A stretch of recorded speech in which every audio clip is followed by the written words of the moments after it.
Okay, right. அப்போ நாங்கள் இதில் படிக்க போகிறது HTML. நீங்கள் உங்களோட பெர்ஃபார்மன்ஸை பொறுத்து தான் சிஎஸ்எஸ் சொல்லித்தரதா இல்லையாங்கிறது முடிவெடுக்கப்படும். Right, okay, right. நான் மிச்சத்தை பிறகு சொல்கிறேன். HTML படிப்போம்.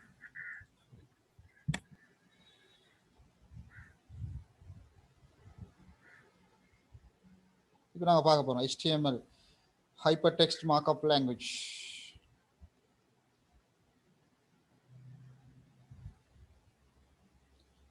இதை நாங்கள் விளங்கி கொள்றதுக்கு MS Word டாக்குமெண்ட் ஒன்று உருவாக்குறத நாங்கள் கொஞ்சம் பார்ப்போம்.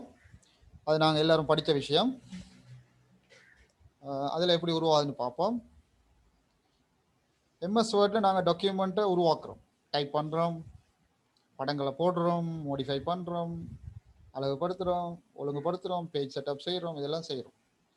இதெல்லாம் செஞ்சு முடிஞ்சு நாங்கள் சேவ் பண்ணும்போது நாங்கள் செஞ்ச அந்த வேலையெல்லாம் கோடுகளாக சேமிக்கப்படும். கோடுகளாக என்ன கோட்? நீங்கள் என்ன போல்ட் பண்ணியிருப்பீங்க, இட்டாலிக் பண்ணியிருப்பீங்க, கலர் மாற்றிருப்பீங்க, ஃபொண்ட்டை பெருசாக்கியிருப்பீங்க. இந்த ஆக்ஷன் எல்லாம் அங்கே மார்க் பண்ணப்படும். நாங்கள் செய்ய அது குறிச்சிக்கிட்டு வரும். அந்த குறிப்பை தான் சேவ் பண்ணும். ஆக்சுவலாக நாங்கள் செஞ்ச டாக்குமெண்ட்டை இல்லை. விளங்குதான்?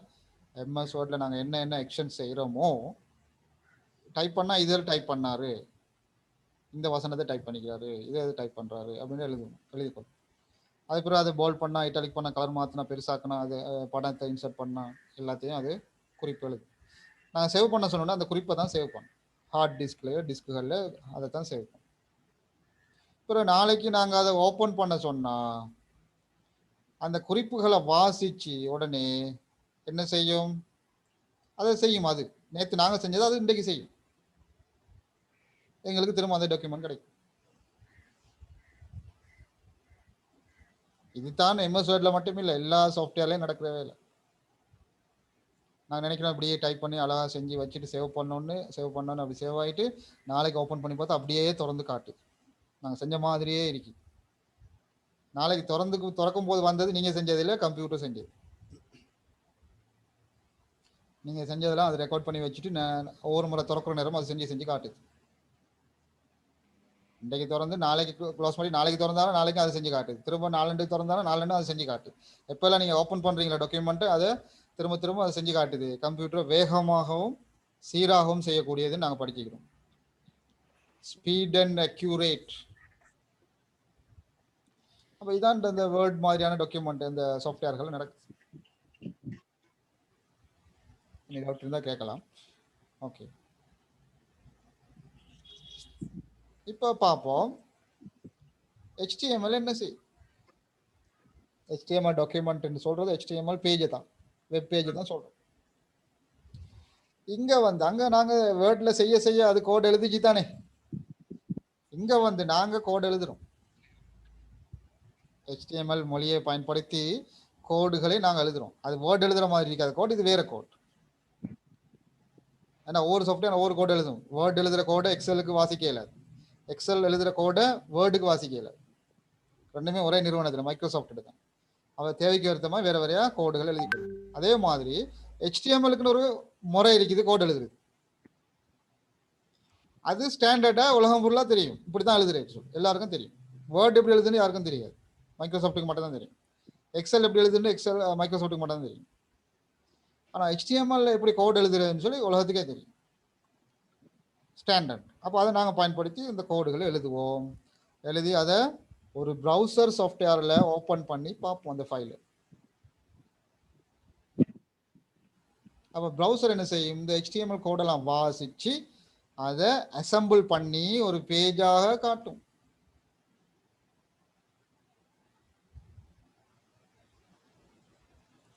எப்படி MS Word ஓப்பன் பண்ணும்போது அந்த கோடை வாசி செஞ்சு காட்டும், அதே தான் ப்ரௌசர் செய்ய போகுது. இங்கே விசேஷம் கோட் வந்து விசிபிள், எல்லாருக்கும் தெரிகிற மாதிரி இருக்கும் கோட். MS Word கோடை நாங்கள் பார்க்கல, எக்ஸல் எழுதுகிற கோடை நாங்கள் பார்க்கல, HTML கோடை எல்லாரும் பார்க்கல.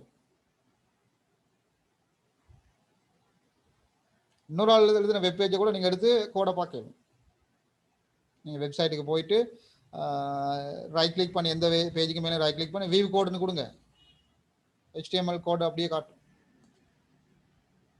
அது எப்படி எழுதியான்னு பார்க்கலங்க. எம்எஸோட அப்படி பார்க்கல, அது எக்ஸலில் அப்படி பார்க்கல, அது இன்னும் கொரோல் ரோ மாதிரியான சாஃப்ட்வேர்லாம் அப்படி பார்க்கல. ஓகே ரைட், இதான் விஷயம். இது விளங்கிட்டா? எஸ் ஓ நோ போடும்.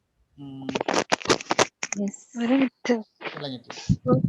எஸ் விளங்கிட்டு சார். எஸ் விளங்காட்டி கேளுங்க டக்கு. சிம்பிள். HTML தான் மிகவும் வண்டர்ஃபுல் லாங்குவேஜ். நீங்கள் ப்ரோக்ராமிங் இதை ப்ரோக்ராமிங் சொல்கிற இல்லை, HTML மொழியில் ப்ரோக்ராம் எழுதுகிற கோட் எழுதுறது ப்ரோக்ராமிங் சொல்கிற இல்லை. ஆனாலும் ப்ரோக்ராமராக நீங்கள் வாரன்னு சொன்னால் முதலாவது HTML படிச்சுட்டு முதல் படியை காலடியை வைப்பீங்கன்னா அது உண்மையிலேயே உங்களுக்கு நல்ல ஒரு ப்ராக்டிஸாக கொடுக்கும். நைஸ் லாங்குவேஜ், செய்ய செய்ய ஆசையாட்டேன். இங்கே கோடு எழுதுவோம், அங்கே போயிட்டு பார்ப்போம், வெப் பேஜை திறந்து பார்ப்போம் எப்படி வருது. அப்போ திரும்ப இங்கே வந்து மாற்றுவோம், திரும்ப போயிட்டு பார்ப்போம், இங்கே வந்து மாற்றுவோம், திரும்ப போயிட்டு பார்ப்போம், இப்படியே தான் போகும். அதான் பார்க்க போகிறோம்.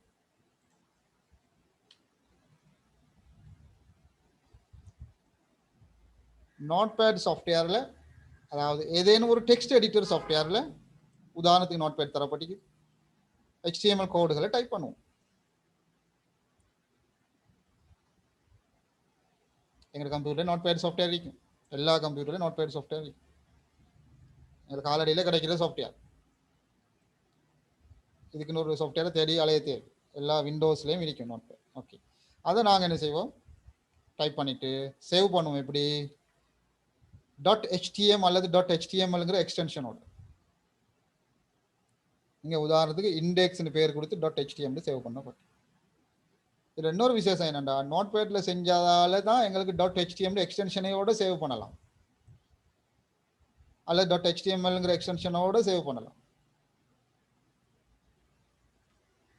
நாங்கள் ஒரு எக்ஸ்டென்ஷனை கொடுக்காட்டி அது .txt சேவ் பண்ணி விட்டுருவோம் நோட்பேட். ஆனால் நாங்கள் txt அழிச்சு போட்டு .html கொடுத்தா HTML வடிவத்தில் சேவ் ஆகும். MS Wordல அந்த வேலை செய்யலை.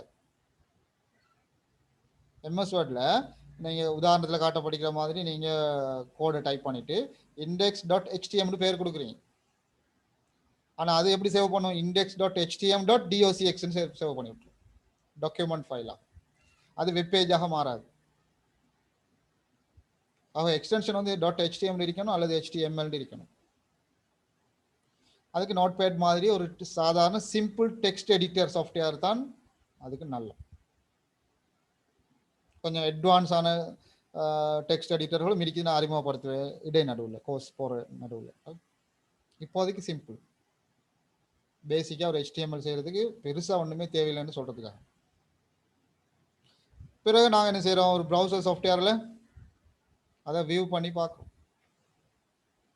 அதே ஃபைல் நோட்பேடில் செஞ்சு அதே சேவ் பண்ண ஃபைலை தான் இங்கே பார்க்குறோம். அப்போ நோட்பேடில் பார்க்கும்போது கோடாக காட்டும், ப்ரௌசரில் பார்க்கும்போது பேஜாக காட்டும்.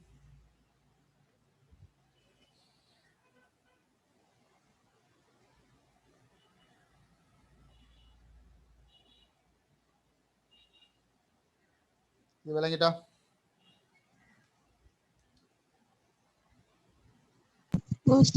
எஸ், டவுட் இருந்தால் கேட்கலாம்.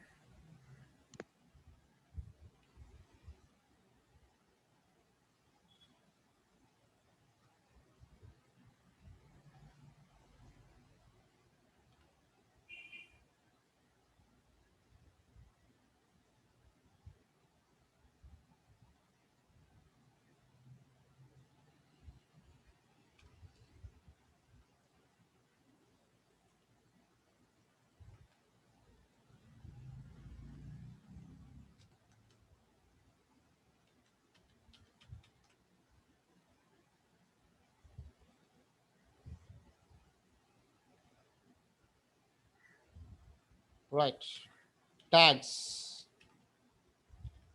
கேள்விப்பட்டீங்க அந்த வேர்டை? Tags, key tags, price tags. கீக்கு போடுற அந்த டேக் தான் கீ டேக். ஆனால் ப்ரைஸ் டேக் கடையில் போயிட்டு ஒரு உடுப்பு எடுத்து அதில் ஒரு அட்டை தொங்கும். அந்த அட்டையில் தான் அந்த தகவல்லாம் இருக்கும். இது சைஸ் என்ன, என்ன மெட்டீரியல் போன்ற விஷயங்கள்லாம் அதில் இருக்கும் அந்த அட்டையில். ரைட். அல்லது ஷர்ட்டாக இருந்தால் ஷர்ட் கலரில் ஒரு துணியை தைச்சி வச்சுருப்பாங்க, அதில் இருக்கும் என்ன சைஸ், என்ன மெட்டீரியல், எப்படி அயன் பண்ணணும். அப்போ இந்த குறிப்புகள் கொண்ட அட்டையை தான் நாங்கள் டேக்னு சொல்கிறோம். அட்டையோ பிளாஸ்டிக்கோ. ரைட். அப்போ HTML-லையும் டேக்ஸ் தான் பயன்படுத்தப்படும்.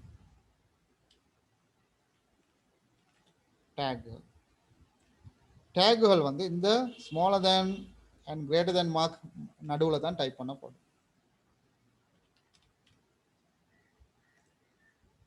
இது ஒரு டேக், HTML என்கின்ற டேக்.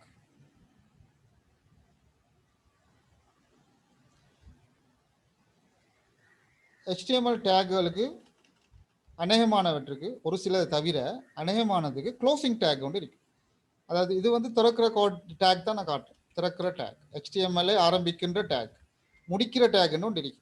அதுவும் அதே பிராக்கெட்டுகளை தான் வரும், அதே மாதிரி தான் வரும். ஆனால் முன்னால் ஒரு ஸ்லாஷ் ஒன்று போடும். அப்போ இது ஆரம்பிக்கிற டேக், இது முடிக்கிற டேக். அப்போ இதுக்கு மத்தியில் தான் மற்ற விஷயங்கள்லாம் வரும். இது என்னத்துக்காக அந்த டேக் இருக்குதோ அந்த விஷயங்கள் நடுவில் தான் வரும். அப்படி எல்லா டேக்குகளுக்கும் ஆரம்பம் மற்றும் முடிவு டேக்குகள் இருக்கு. பேர் வந்து டேக், அதில் 2 வகை, ஆரம்ப டேக், முடிக்கிற டேக். ரைட். அதே போல அட்ரிபியூட் ஒன்று இருக்கு. இந்த டேகை இன்னும் மெருகூட்டுறது. உதாரணத்துக்கு பாடி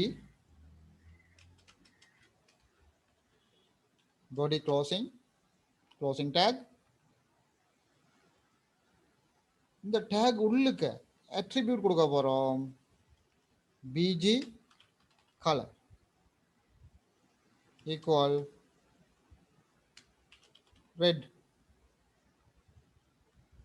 இந்த BG கலருங்கிறது தான் அட்ரிபியூட், பண்பு. பாடிங்கிறது பாடி, ஓகே. அது பாடி எப்படிப்பட்ட பாடி என்கிறத விவரிக்கிறது தான் அட்ரிபியூட்னு சொல்றோம். அதோட கலர் வந்து சிவப்பு, லெஃப்ட் மார்ஜின் வந்து, இடது பக்க மார்ஜின் வந்து 50 பிக்சல்ஸ். அது பண்புகளை விவரிக்கிறது. Right, that is attribute. இந்த ரெட்டும் 50யும் வேல்யூஸ், பெருமதிகள், வேல்யூஸ். அவ 3 வார்த்தை, take, attribute, values. Take, attribute, values.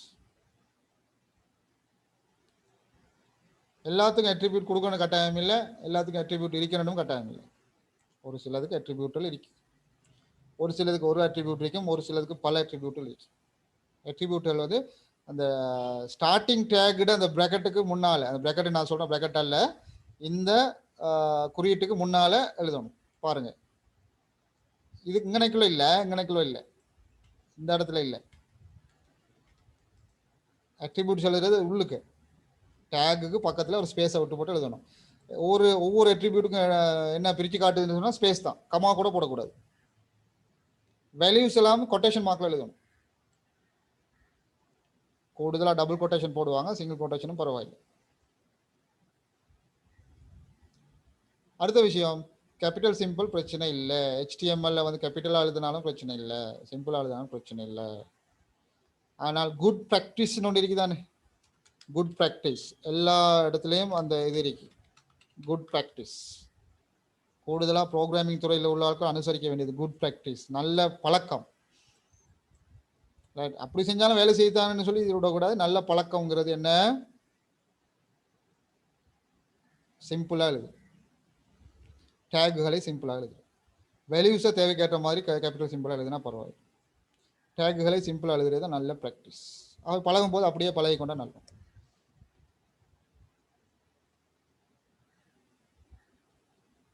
Right, இந்த விளக்கம் போதுமா இருந்தால் நாங்கள் டிரெக்டாக போகலாம். வந்து take, attribute, values. Starting take இருக்கு, க்ளோசிங் டேக் இருக்கு. அட்ரிபியூட் பாடிக்குள்ள எழுதுங்கன்னு சொன்னா, அட்ரிபியூட் எழுதுங்கன்னு சொன்னா பாடிக்கு பக்கத்தில் ஒரு ஸ்பேஸை கொடுத்து போட்டு இப்படி எழுதணும். அந்த ஸ்கொயர் பிரேக், அந்த இந்த பிராக்கெட்டுக்கு உள்ளுக்கு, அது பிராக்கெட் அல்ல.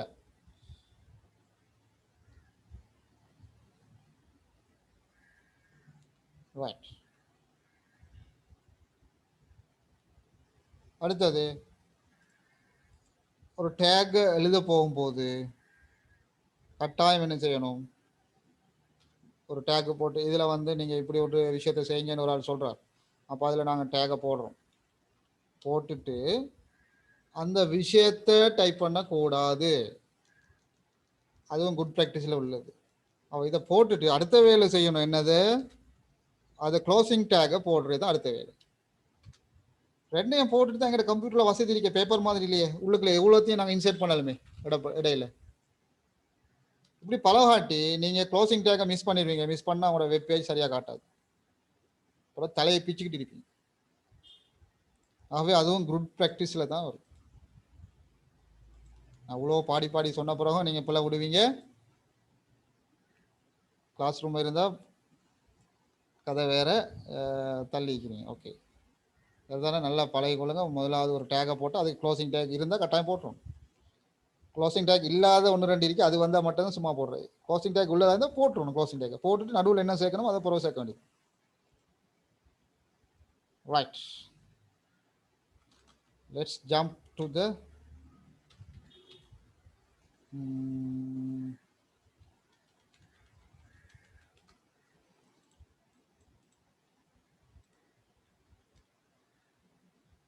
அடுத்த விஷயத்துக்கு போவோம். எப்படி அதை செய்கிறதுன்னு பார்த்துக்கொள்வோம்.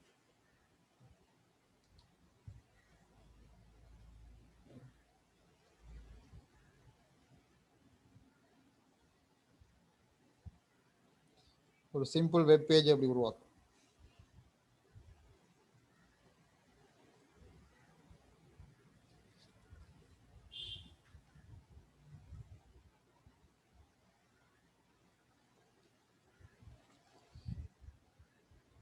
வெப் பேஜ்களோட ஸ்ட்ரக்சரை பற்றி நாங்கள் விளங்கி கொள்ள இருக்கிறோம். டேகுகள் மற்றும் அட்ரிபியூட் இப்போ கொஞ்சம் பார்த்தோம். இனி ப்ராக்டிக்கல் பார்க்க.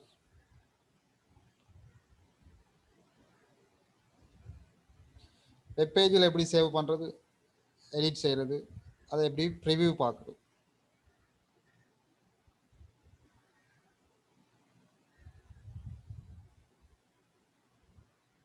நோட் பேடை திறந்துட்டு நாங்கள் முதல்ல டைப் பண்ணுறோம் என்னென்னு HTML. ஒரு HTML பேஜில் முதலாவது இப்போதைக்கு HTML வச்சுக்கொள்ளும். அட்வான்ஸாக போகும்போது ஒரு சில வார்த்தைகள் மேலே சேர்க்க வேண்டி வரும். இப்போதைக்கு நாங்கள் செய்கிற எல்லா ப்ராக்டிஸுக்கும் HTMLங்கிறது தான் சேர்க்கும். புதிய பேஜ் ஒன்று உருவாக்குங்கன்னா உடனே என்ன செய்யணும்? HTML நோட் பேடை திறந்து HTML டைப் பண்ணிடணும். டைப் பண்ணால் என்ன செய்யணும்? கட்டாயம் அதுக்கு க்ளோசிங் டேகையும் போட்டுரும். நான் கொஞ்சம் இடைவெளி வச்சுக்கிறேன் உங்களுக்கு காட்டுறதுக்காக. இல்லாட்டி நாங்கள் பக்கத்துலேயே டைப் பண்ணலாம். ஏன்டா என்டர் பண்ணி டைப் பண்ணலாம். எவ்வளோத்தையும் பக்கத்துலேயே டைப் பண்ணலாம். உங்களுக்கு காட்டுறது தெளிவாக விளங்குறதுக்காக நான் HTML கீழே டைப் பண்ணி க்ளோசிங் டேக். இப்போ என்ன செய்ய போகிறேன்? அதுக்குள்ள என்ன வருவது? ஹெட்ன்ற ஒரு சப்செக்ஷன் வரும். HTMLங்கிற செக்ஷன் உள்ளக்க ஹெட்ன்ற ஒரு சப்செக்ஷன் வரும். அதே போல ரெண்டாவது சப்செக்ஷனும் இருக்கு அதுக்குள்ள. தட் இஸ் பாடி.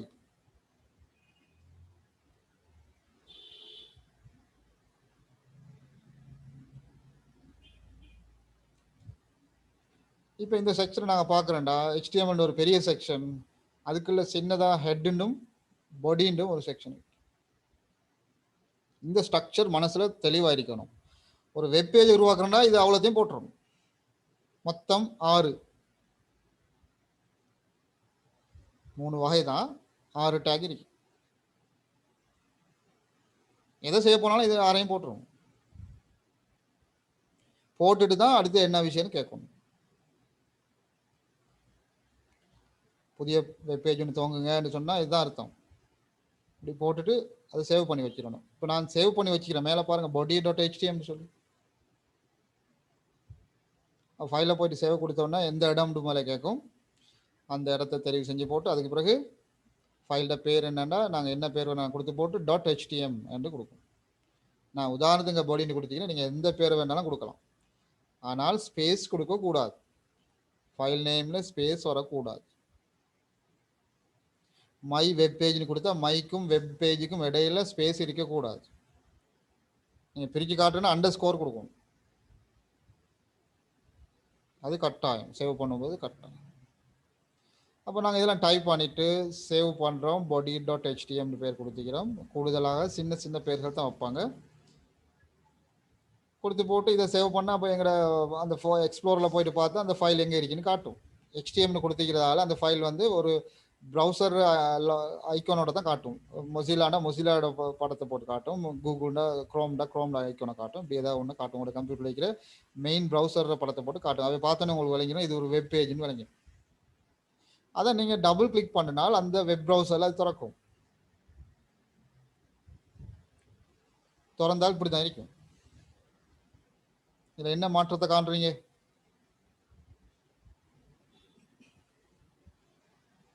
இதில் என்ன மாற்றத்தை காண்றீங்க?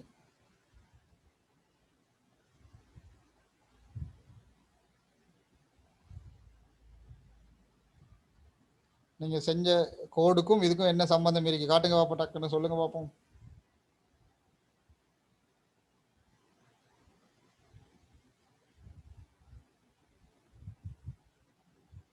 அந்த ஃபைல் நேம் வந்து வெப் நேம் வந்து இந்த டேபோட தலைப்பாக ஃபைலோட பேரை காட்டுது. ஒரு விஷயம். Very good. அடுத்தது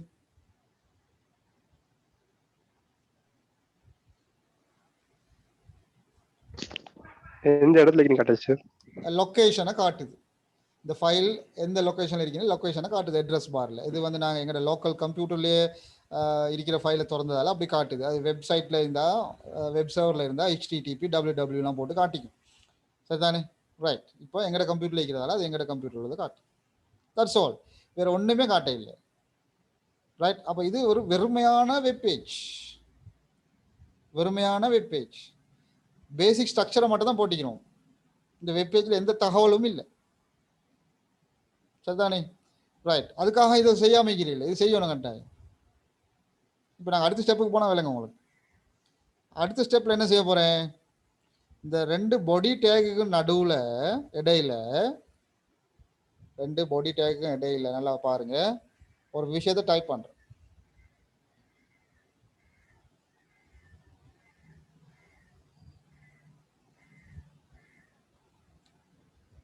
புதுசாக ஒரு விஷயத்தை சேர்த்திக்கிறேன். இப்போ என்ன செய்யணும்? நான் இதை சேவ் பண்ணணும். திரும்ப இப்போ புதுசாக சேர்த்திக்கிறேனே, சேவ் பண்ணணும். சேவ் பண்ணிட்டு இப்போ அந்த ஃபைலை திறந்து பார்த்தா இப்படி இருக்கும். வந்துட்டா ஹலோ ஹவ் ஆர் யூ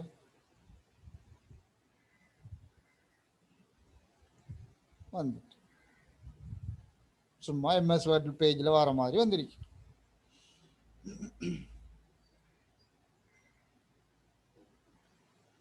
இப்போ அடுத்த கட்டம் அந்த ஹலோ ஹவ் ஆர் யூ கீழே அனுப்பிட்டு மேலே ஒரு விஷயம் டைப் பண்ணுறேன். எப்படி?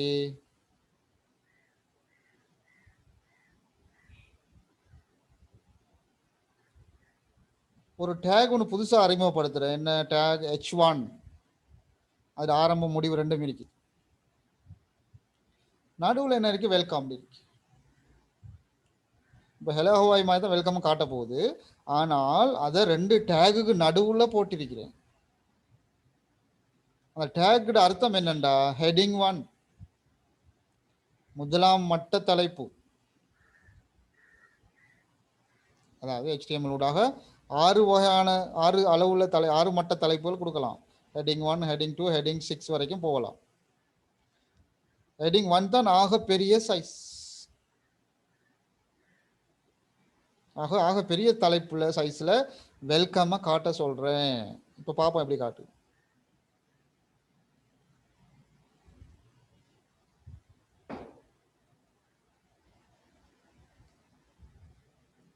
இந்த ஹலோ ஹவாயுக்கும் நான் அந்த H1 டேக 2 பக்கமும் சேர்த்து விட்டா அதுவும் இதே அளவுக்கு பெருசா காட்டும்.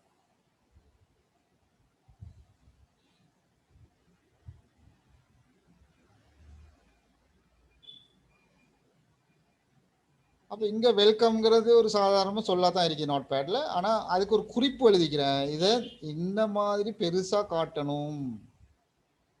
That is hypertext. வெல்கம்ங்கிற டெக்ஸ்ட்டை பத்தி H1ங்கிற டெக்ஸ்ட் சொல்லுது. வெல்கம்ங்கிற டெக்ஸ்ட் இப்படி தான் இருக்கணுங்கிறத H1ங்கிற டெக்ஸ்ட் சொல்லுது. எல்லாம் எழுதுதான். நான் இங்க செலக்ட் பண்ணி ஃபொண்ட்டை பெருசாக்க இல்லை. MS வேர்ட்ல செய்யற மாதிரி. இது சின்னதாக்குறேன்னா செலக்ட் பண்ணி சின்னதாக்க இயலாது. சின்னதாக்குறேன்னா H1 வந்து நான் H2ஆவோ 3ஆவோ மாற்றணும். மாற்றினா சின்னதாக போகும். அவ ஹெட்டிங் 1ங்கிற அந்த இது கொடுத்த உடனே பெருசாகவும் போல்டாகவும் மாறிக்கு. அப்போ எங்க கொடுத்துருக்கிறேன் பாடியில நல்லா ஞாபகம். ஹெட் வந்து வெறுமையாக தான் இருக்குது. ஸ்டில்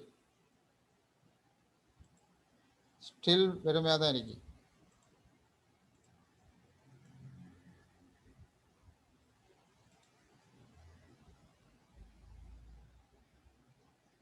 விளங்குதா இல்லையா?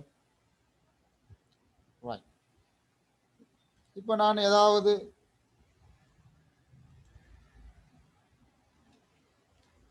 H2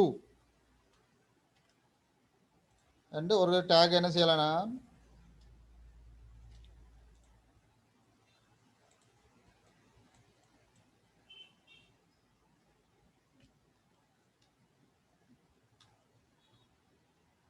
அதை மூவ் பண்ண இல்லாதுன்னு நினைக்கிறேன். ரைட்டாக முன்னால போடுறோம்.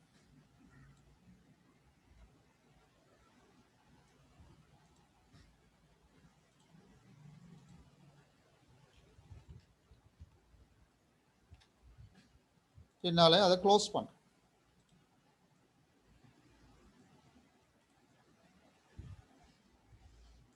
போட்டால் அது இப்போ தலைப்போ வரும். இதில் இப்போ செய்யலாது. நான் செஞ்சு காட்டுறேன். நோட் பேடில் இது இப்படி வரும்.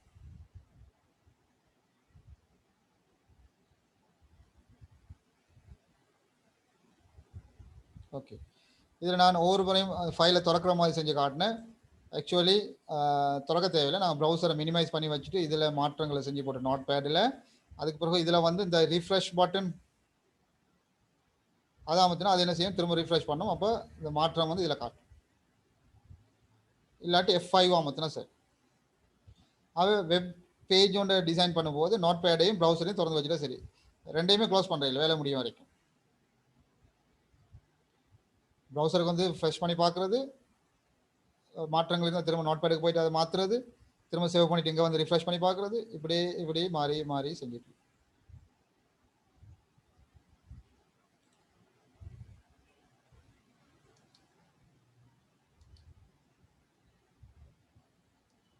Okay,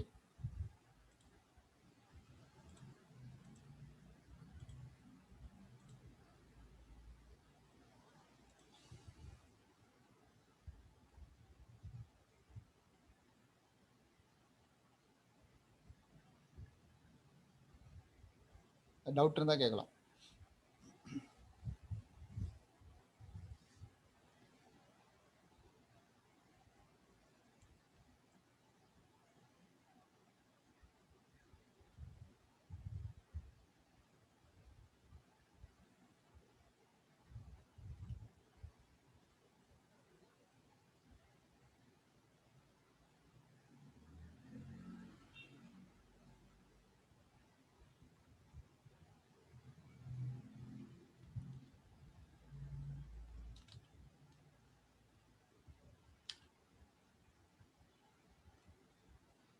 Okay, let's do the practical.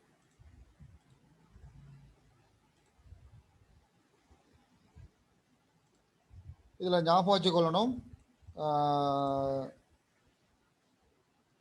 நாங்கள் வெப்சைட் ஒன்று செய்யும்போது ஒரு பேஜ் வெப்சைட்டில் ஒரு பேஜாக இருக்கும். ஒரு பேஜ் வந்து ஒரு வெப்சைட் ஆகுமா? இல்லை. பல வெப் பேஜுகள் கொண்டது தான் ஒரு வெப்சைட். ஆகவே நீங்கள் வெப்சைட் செய்யும்போது கட்டாயம் ஒரு ஃபோல்டர் ஒன்று கிரியேட் பண்ணிக்கணும். ரைட். அப்போ நான் சி டிரைவில் ஒரு ஃபோல்டர் ஒன்று உருவாக்குறேன். மை வெப் சைட் பேர் எப்படி கொடுத்தேன்னு பாருங்க. M capital, W capital, S capital, space இல்லாமல் கொடுத்திக்கிறேன். அப்போ நாங்கள் குயிக்காக வாசிக்கல மை வெப்சைட்டுன்னு, ஆனால் ஸ்பேஸ் இல்லை. எல்லாம் கேபிட்டலாக கொடுத்தாலும் வாசிக்க இயலாது, எல்லாம் சிம்பிளாக கொடுத்தாலும் வாசிக்க. ஸ்பேஸ் கொடுக்கக்கூடாதுங்கிறது முக்கியமான விஷயம். வெப் சர்வர்களில் ஸ்பேஸ் கொண்ட ஃபைல் நேம்கள் வாசிக்கப்பட மாட்டாது, எரர் காட்டும். நீங்கள் ஒரு வெப் டெவலப்பராக வரணும்னு கருதுனா அது இந்த விஷயத்தை கட்டாயம் மனசில் கொள்ளும். ரைட். அப்போ நான் சி டிரைவில் மை வெப்சைட்னு ஒன்று திறந்து வச்சுக்கிறேன். இப்போதைக்கு நான் இப்போ போகிறேன் நோட் பேடை திறந்துட்டேன். எழுத்து டைப் பண்ணுறது விளங்கும்னு நினைக்கிறேன். அப்போ பிஸ்மி சொல்லி HTML டேக்கை போட்டுட்டேன். என்டர்கீ அமர்த்தி HTML க்ளோசிங் டேக்கை போட்டுட்டேன். பிறகு மேலே காசை கொண்டு வந்து என்டர்கீ அமர்த்திட்டு 2 ஸ்பேஸ் அமர்த்திட்டு ஹெட் டேக், அப்புறம் என்டர்கீ 2 ஸ்பேஸ்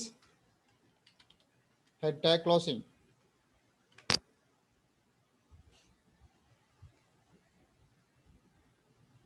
என்டர்கீ எங்கள் ஒழுங்குபடுத்துறதா எத்தனை முறை வேணால் என்டர்கீ பண்ணலாம், பிரச்சனை இல்லை. கோட் வந்து அழகாக இருக்கணும், தெளிவாக இருக்கணும், வாசிக்கிறது. பாடி டேக், அது பிறகு பாடி க்ளோசிங். ஸ்பெல்லிங் எல்லாம் சரியாக அடிக்கணும், ஒரு எழுத்து பிள்ளையாக இருந்தாலும் வேலை செய்யாது இந்த டேக்குகள். இப்போ நான் சேவ் பண்ண போகிறேன். File, save, C drive, my website. அதில் ஏற்கனவே ஃபைல் ஒன்றும் இல்லை. இப்போ நான் கொடுக்க போகிறேன் மெயின். சும்மா அப்படி மெயின் கொடுத்து சேவ் கொடுத்தா main.txt சொல்லி சேவ் பண்ணி விட்டுரும். நான் என்ன சொல்கிறேன், இல்லை HTML தான் சேவ் பண்ணணும், எக்ஸ்டென்ஷனையும் சேர்த்தே டைப் பண்ணுறேன். இது கட்டாயம்.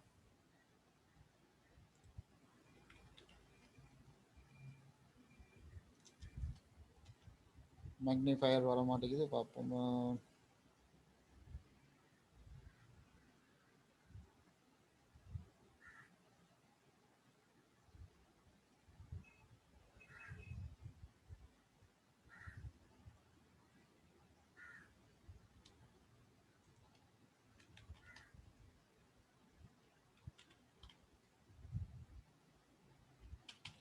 அது வர மாட்டேங்குது. ஓகே, எழுத்து விலங்கு தானே main.html சேவ்னு கொடுக்கும். main.html இதில் சேவ் ஆகிட்டு. நான் இப்போ அந்த ஃபோல்டரை திறந்து பார்க்கணும். மை வெப்சைட்டுங்கிற ஃபோல்டரை திறந்து பார்க்குறேன். அது கூகுள்ட குரோம்ட ஐக்கானை போட்டிக்கு. அப்படி வந்தாலே இது வரலாம், ஃபயர்ஃபாக்ஸ் வரலாம். உங்களோட கம்ப்யூட்டர் என்ன ப்ரௌசர் இருக்குதோ மெயினாக அதை வச்சு மாறும், அது பிரச்சனை இல்லை.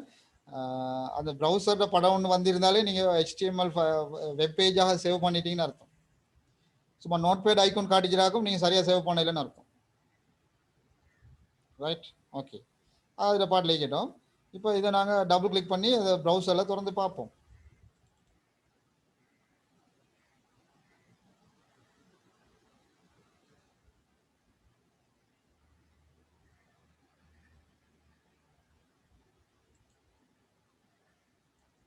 லோட் ஆகுது.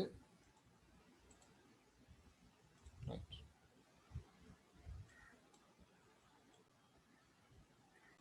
அப்போ அதை பார்த்தா அதே விஷயம்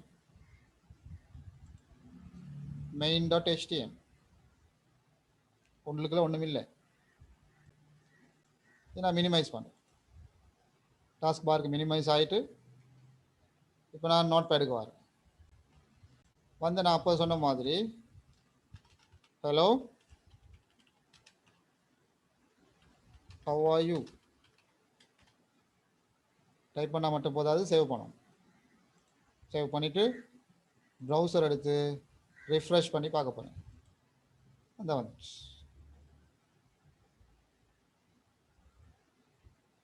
இப்போ அப்போ சொன்ன H1 கதையை சொல்லி பார்ப்போம். H1 welcome H1 closing. Save. Control S அமுத்தலாம். இங்க வந்து refresh வந்துட்டு. இப்போ ஹெலோக்கு H2 போட்டு பார்ப்போம்.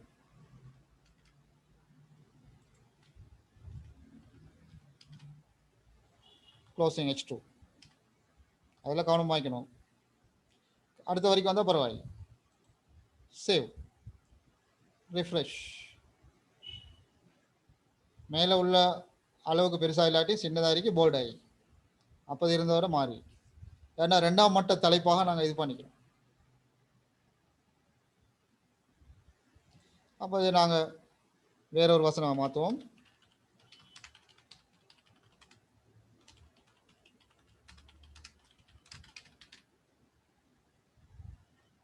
Save, refresh. ரெண்டுலையும் காட்டுறது ஒரே ஃபைல் தான், நல்லா ஞாபகம் வச்சுக்கொள்ளுங்க. நோட் பேடில் பார்க்கும்போது இப்படி காட்டும், ப்ரௌசரில் பார்க்கும்போது இப்படி காட்டும். அதே ஃபைல், ஒரே ஒரு ஃபைல் தான் இருக்குங்க, மெயின் HTML.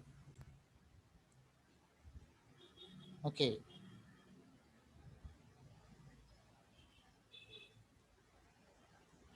இப்போ இந்த பாடிக்கு நான் அட்ரிபியூட் கொடுக்க போகிறேன்.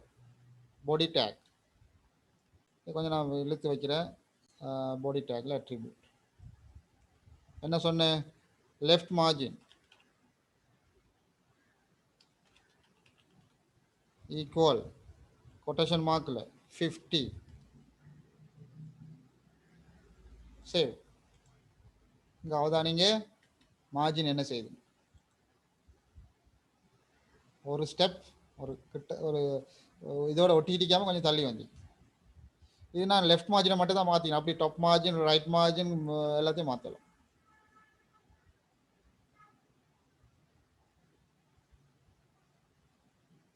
ரைட், MS வேர்டில் வந்து ரேண்டம் டெக்ஸ்ட் எடுப்போம். Equal rent.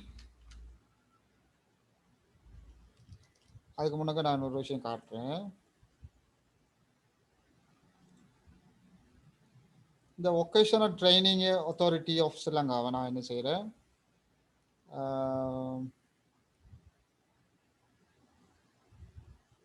அது அப்படி இருக்கட்டும். நம்ம கீழே இன்னொன்று போடுவோம்.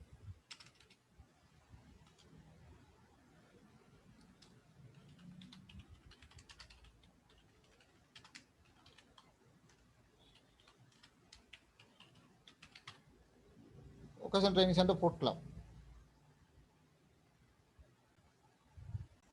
Save, refresh. அது சாதாரண எழுத்தாக காட்டு. இப்போ நான் என்டர் கீ அமர்த்துறேன். ஒகேஷனல் ட்ரைனிங் சென்டர், ட்ரைனிங்க்கும் ஒகேஷனலுக்கும் இடையில enter key. Enter key, enter key, கீழே கீழே கீழே டைப் ஃபைல்